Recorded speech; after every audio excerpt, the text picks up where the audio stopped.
Want to know why? Ask how. Should we shout this?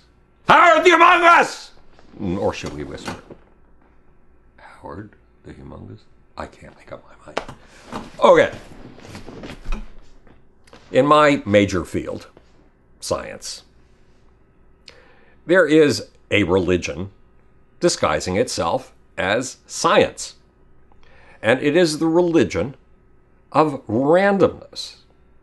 For example, in evolution, we are told that the way change takes place is at random.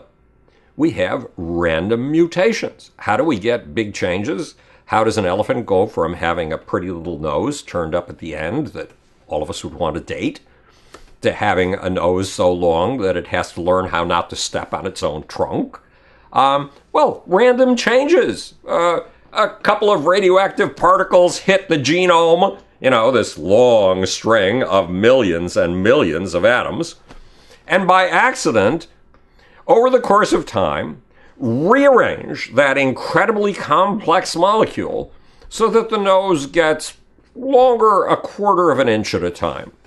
Over the course of lots of years and lots of these random changes, the trunk goes from a petite little 2 inches to 12 feet. Hey, makes sense, right? Only if you're a lunatic. You make a lot of random changes in this very, look what a genome does. The genome is this huge string, as I said, of millions and millions of atoms. They have to be incredibly well organized to translate themselves from a long string, a double-stranded helix, a long rope of atoms, into an actual functional animal that has cells that actually operate. Cells, each one of which has a nucleus. Cells, each one of which has all kinds of little objects inside of it that do all kinds of independent actions, like ribosomes, mitochondria. That actually has, each cell wall has to have a wall.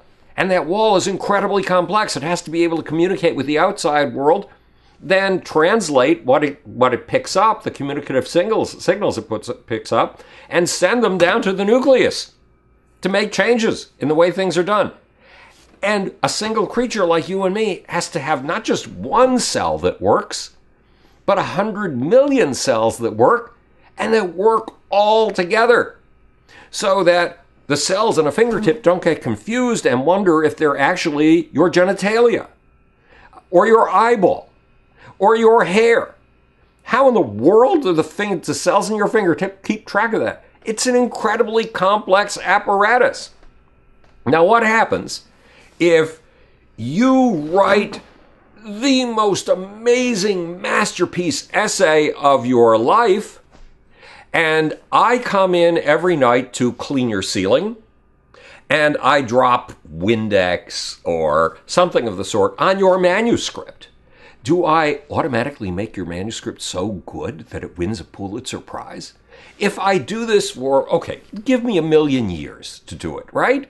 Let me just keep dropping Windex on your manuscript, right? It's going to get up to that Pulitzer level, right? That's about as logical as saying that mutation is a random proposition. Now look, there's this little book. It's called The God Problem, How a Godless Cosmos Creates. I wrote it, right? And it says this universe isn't not random, period. The universe is just not random. You have a Big Bang, okay? That's 13.75 billion years ago.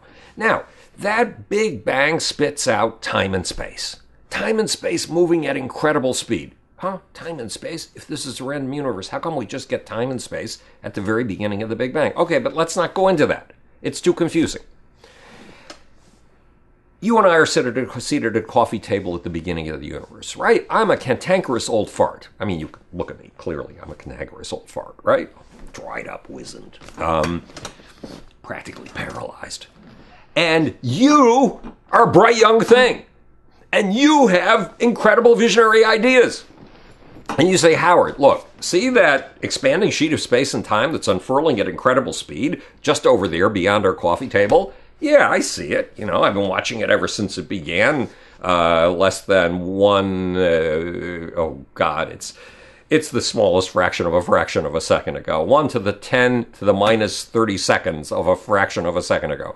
Okay, I've been watching it. It's nothing but time and space. And then you say, okay, but just watch. Any 10 to the minus 30 seconds fraction of a second now, it's going to precipitate the way that raindrops precipitate out of a cloud, a storm cloud. And I say, what? It's time and space, bozo. And it's moving at incredible speed. Time, space, and speed. 3 qualities, they don't make any sense, but yes, they're there. I'll acknowledge that. But there's no way that time, space, and speed are going to turn into things. Look, we are sitting here in a coffee table at the beginning of the universe. We are sitting here in the nothing. Why do you think they call it the nothing? No thing. Get it? There have never been any things. There never will be anything. And all of a sudden, precipitating like snowflakes in a blizzard from a cloud, there's this giant, galumphulous, amazing hail of things. Where the fuck did they come from? And there are gazillions of them. Gazillions upon gazillions upon gazillions. The number doesn't even make sense. It's up in the Google or Google Plex realm. Way, way, way up there. Okay, now look. If this is a random universe, and there are gazillions of things, there should be gazillions of different kinds of things, right? Everything should be different from everything else. But are there gazillions of different kinds of things precipitating from this rush of space and time? No. There are quarks and leptons, 2 basic kinds of things. What? Only 2 basic kinds of things? That's not like dropping Windex on your manuscript when I'm cleaning your ceiling. Not at all. And if you take a look at one of those kinds of things, the quarks, depending on who's counting, there are only roughly 16 different kinds of them, with a gazillion identical, absolutely identical copies of each of those 16 different forms.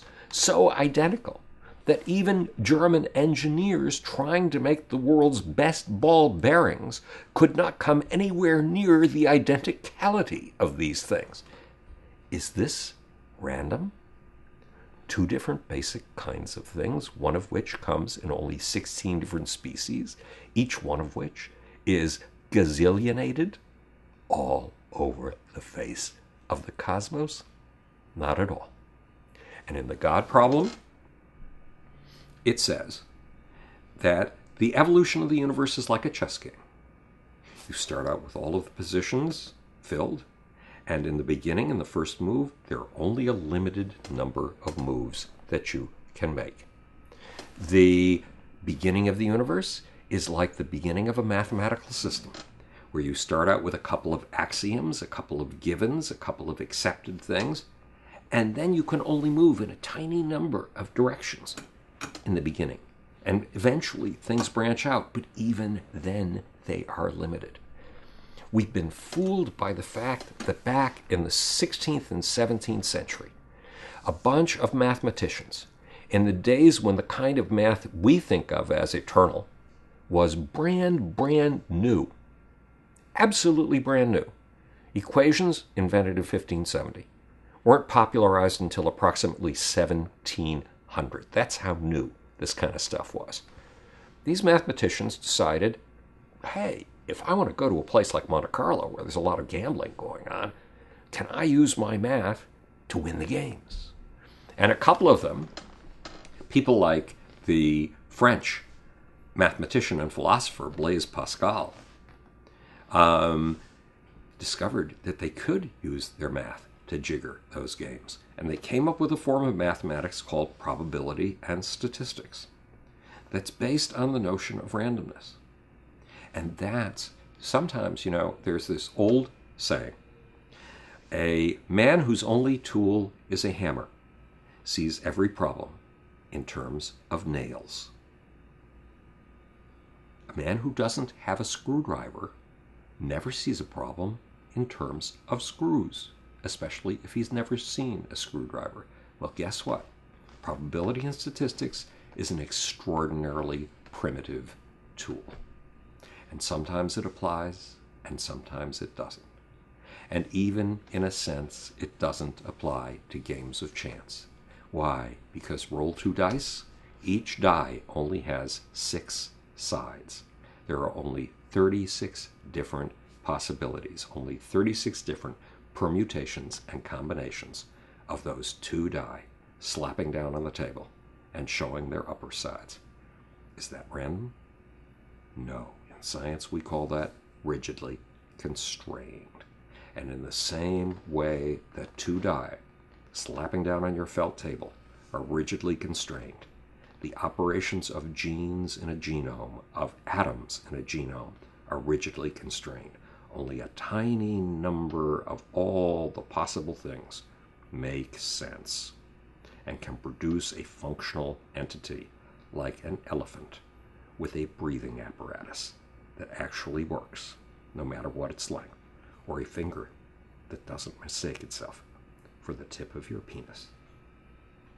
This is Howard the Humongous, speaking to you from the future, where things had better damn well make sense.